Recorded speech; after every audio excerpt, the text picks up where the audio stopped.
Happy New Year's!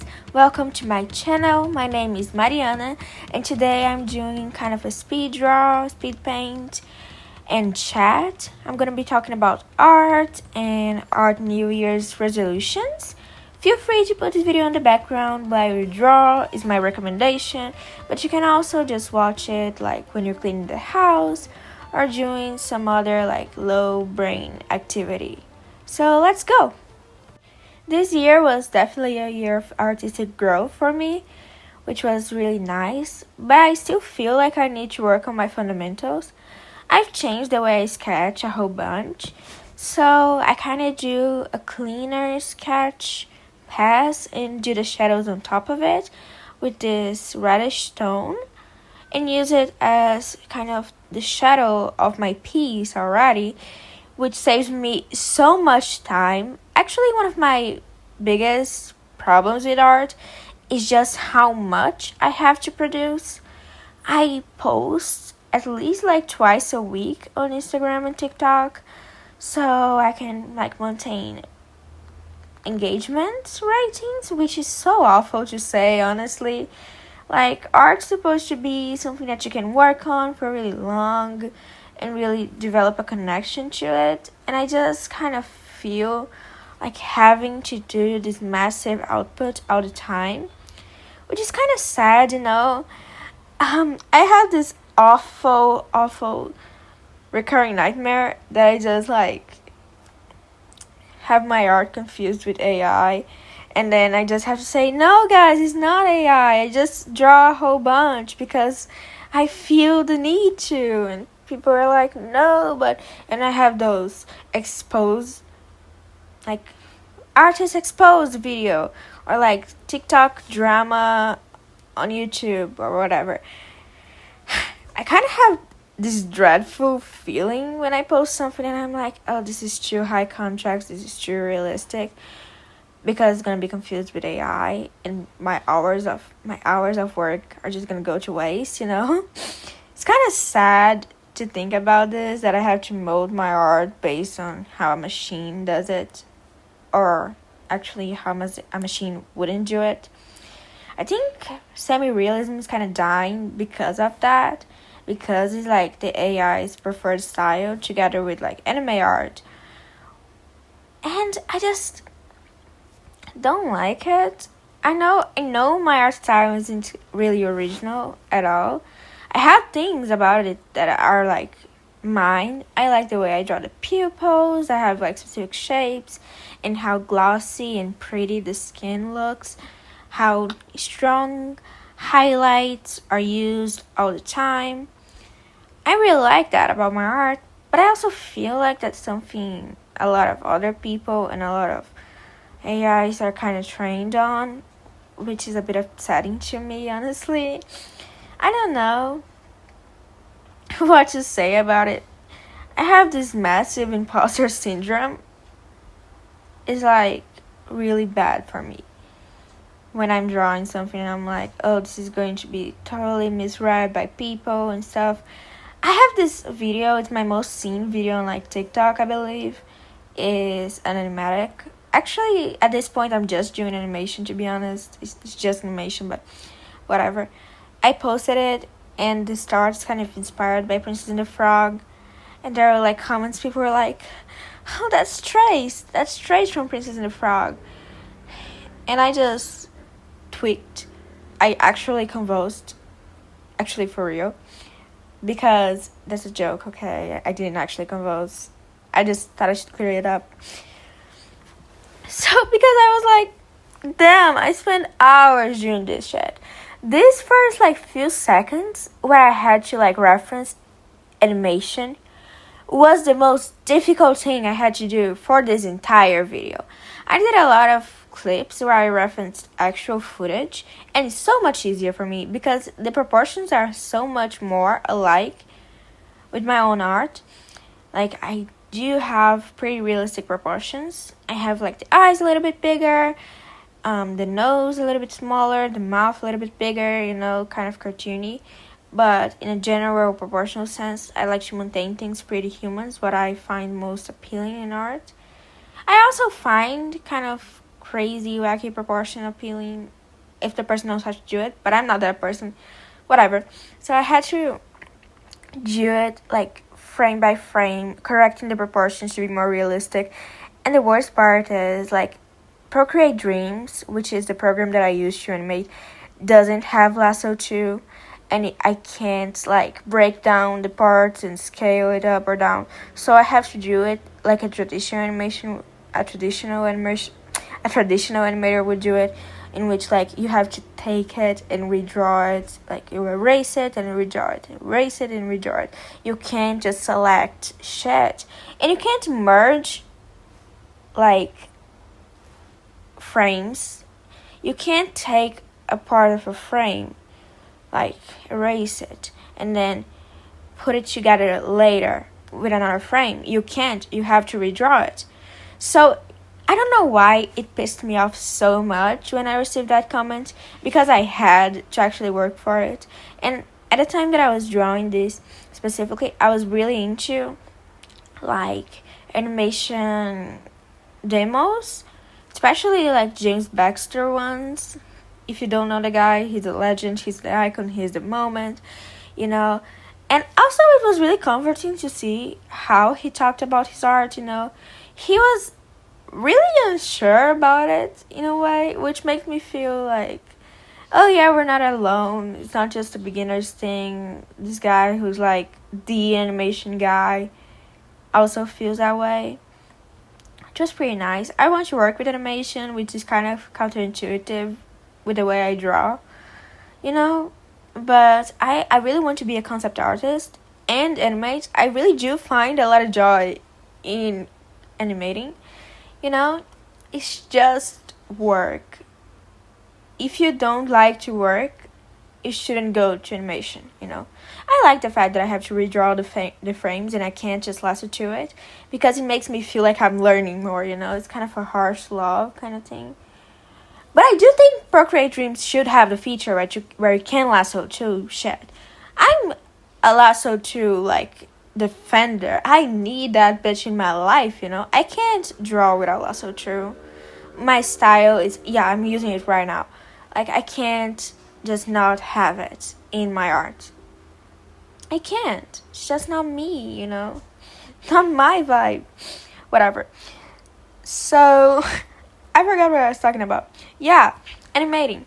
So, I do enjoy seeing your drawings move. Is like such a unique feeling. And I like to figure things out. Like, I like to work for things. Nothing that I do ever came really easy to me, except like school. I have always been kind of like a slacker in school and still gotten good grades. I'm currently in like, well, when this video comes out, I might be in second year high school, but now I'm like on break. Because in Brazil, where I live, like the school years are different, so it's not like you go to second year in the middle of like the year, like mid of summer. No, here you go like, oh, you finished 2025 in the second year, 2026 you're gonna go to the third year of high school. I'm currently just finished with the first year of high school. Whatever, I haven't had problems in school yet, you know, like having to study. I don't even think I studied last year, and I got like an average of almost 9 on my grades of 10, so I was pretty good. But outside of that, with art and with like social interacting and with anything else, like I played, I don't play anymore, the violin. I have to like really work for it. I have to put in the hours. I'm not a slow learner, but I always had to like work for things. So I find a great satisfaction with animation, you know, because I think it shows something, a deep connection with people, like how people move and how we act, and the little things and tweaks I always find so interesting to see. I remember the first time I watched Keep Your Hands Off a Zokan, which is like an anime about animation. It was so fucking cute, and I just saw myself in the characters a lot. It was pretty nice. I found like a lot of joy in watching it, and I do feel a lot of connection to animated movies. Like I can single-handedly like cite the entirely like 30 minutes of How to Train Your Dragon like on the spot in Portuguese. I can do that. It's a talent. No one cares about it, by the way. No one ever asked me to do this. I can just like sit down, close my eyes, and watch How to Train Your Dragon in my head. It's always nice, you know. Talking about movies, I really want this year to like do a few movie reviews and movie analysis. I really enjoy this content on YouTube. I actually do plan on posting more this year and posting content that I do really care about, that I really would like to watch if other people are making it, you know. I love movie analysis, especially when they analyze the colors and design and costumes.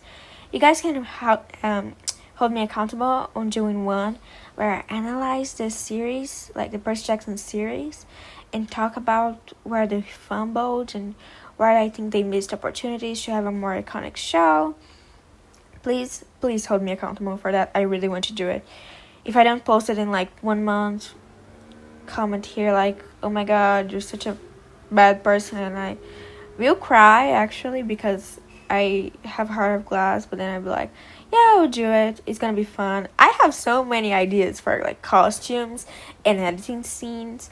I think the Percy Jackson TV show should have been edited similarly to how Diary of a Wimpy Kid was edited. You know, I need to put these ideas more specifically on like a script. And also the costumes. Oh my god, why was Percy dressed like that? Whatever, I'm gonna do this. You guys can see from my art that I'm pretty passionate about costume design. I think if I were to work in like live action media, I would be a costume designer. I think that would be like my calling. Or I would be like a video editor, I believe. I think the editor doesn't get a lot of credit for like making things flow and stuff. I think I can make things flow in a narrative. When editing is good, it feels invisible, you know. You can accompany the movie with your eyes. Oh, I love those long shots where like there is no cuts and just has this like really naturalistic feel. Oh, there's so many things I love about cinema and I really want to talk about, you know, because I do have really strong opinions about things, and I feel like it's such an interesting content to see, especially from like an artist viewpoint where you have all this background and like colors and tone, and I don't really see this content on YouTube. I feel like a lot of art channels are really into drama and stuff. It's a lot about drama, and personally I do like consuming this content a little bit. I like to see what's going on, but I don't like getting involved. I don't like seeing it too up close. I'm not people in real life think that I'm such a hater because I hate such specific small things. But I don't think I am a hater at heart. I think I'm a lover of art at heart. And I don't like when it's like being interrupted by other things that just feel like noise to me personally. A lot of the like TikTok art drama and stuff, kind of art lore, feels a lot like that noise, you know? Just like people don't really let creatives create nowadays. We don't have like sponsors and can just stay in a little cabin in the woods working on huge paintings. I've been on Spain recently on a really huge museum. I will not remember the name. I think it was like the Catalonian Museum or something. I was there. It was like a huge castle and it had these really high ceilings. And oh my god, the paintings were chef's kiss, were beautiful. It was like structurally the best museum I've ever been to. I think I really like the artworks. I've been a lot of museums on that trip. There was a Sorolla, Joaquin Sorolla, like art demonstration, not demonstration, like exhibit. Yeah, it was temporary. I don't know if it's still there. I even bought the book of 100 Years of Modern Art. Exhibition, yeah, it was such a beautiful exhibition. His painting felt so alive and so few and so full of like human nature, so full of love for the human experience, and that's what I want to capture in my art. But it also feels kind of like it's not what I'm doing, because I do a lot of editorial things. I like fashion and the glossy covers and the glamour, I always feel kind of like that, like that's what I need to present to people, and not the more naturalistic art that I do on like my free time and stuff, which I do enjoy. I think if I were ever to make films, they would be kind of a slice of life kind of thing. They would really be about living and like my experience on my own country. I think a lot of movies and cinema nowadays is very like centralized in America, which makes sense because Hollywood is in America and stuff. And I don't think international films get near as much like recognition as inferior American counterparts. Recently in Brazil we had a really good movie come out. It was like Ainda Estou Aqui, I'm Still Here, or something like that. It was about a dictatorship that we had in like the 80s, and about how the art surfaced. Like there was a really rebellious art movement at a time where people had to send like subliminal messaging through songs and books. And the movie is about a writer that disappeared at the time, and it's about his family, and has like a multi-generational famous like mother and daughter duo in it. Oh yeah, here I was really unsatisfied with my art. Here I was like, I can't fix this. Sorry, I just saw it and I needed to comment on it.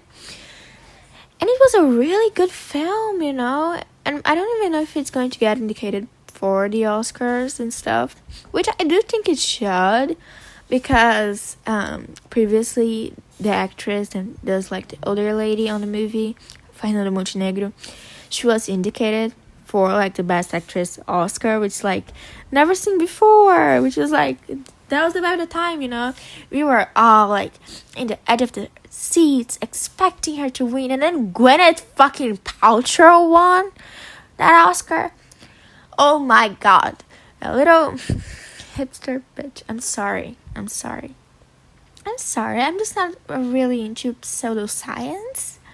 Why would you market something that has no scientific basis for it? Oh, another content that I love on YouTube, science content. I really want to do something like that, I think the name of the guy that I'm thinking of is like Minuteman. I'm gonna put on the screen right now. He's an archaeologist, like actually for real. And he does a lot of like myth busting. He talks about misconceptions that became conspiracy theories. Oh my god, I love his content. I just like, yeah, it's Minute Man. He's like really good. I watched his Graham Hancock videos, like debunking, while I was working on a piece. I don't remember which piece exactly right now. I think it was like animation though. So I'm gonna just kind of put in screen. Also, Lindsay Nicole, she does a lot of like the history of the entire earth kind of content, like the Carnivorous period and the Jurassic period. Really nice. There's also the Octopus Lady, who does a lot of biology, like marine biology content. All things that I love. I am a really big science nerd in that sense, I really like to watch that kind of content. I think it's so interesting, especially because like it's such a rich community that like came to YouTube. There are scientists that are actually doing some really nice content, and I think today nowadays. Like, we have so much information at our fingertips, and yet we just don't use it. You know, no one knows anything. Everybody seems to like forget about learning and really trying, you know. Feels like no one tries anymore. Anything. It's so sad. I love to see people talk about things they are really passionate about, you know. Sometimes it feels like so silly to be passionate about something, to be passionate about something. Nowadays, it feels like no one wants to admit that they have a soul and feelings, and they're not static all the time. I don't think someone's smarter because they're static. You know, you don't get to just deny every good thing ever. It's not how it works. Anyway, I just kind of got a little bit distracted at the end here. I didn't even talk about the artwork itself. If you guys want more of an art process kind of video, I would be really happy to make it to you. In fact, if you have any video ideas, please comment down below. I would love to hear, you know. Also, a video that I really want to make is a video about OCs, like redesigning my childhood OCs and talking about their lore and stuff. But I want to make it really good and a complicated video to make. Like, I want to add animatics and kind of like more of a storyboarding kind of thing, you know. I really want it to be, I want this year's videos to be really high, like, I don't know how to explain, like, high effort videos, you know. I want to put in the work this year and really do my best in every aspect of my life. So yeah, I think that's my hope for 2025, is that I can just do everything that I want to do and do it well and dedicate myself and not like doom scroll a lot. I'm not a really big doom scroller, I don't think so. I really rarely use my phone, but I also feel like I have been more addicted to dopamine recently. Like, I have been feeling the urge to like go on TikTok or Instagram Reels more. So even YouTube Shorts, actually, I've been feeling more of that urge, and I think it's really damaging my art. So I really hope I can leave this behind. So this is the finished piece. I hope everyone likes it, and thank you so much for sticking to the end of this massive video. I love you guys. I'm so thankful for the 1,000 followers here. I just want to send a lot of love for everyone in this year. Bye bye.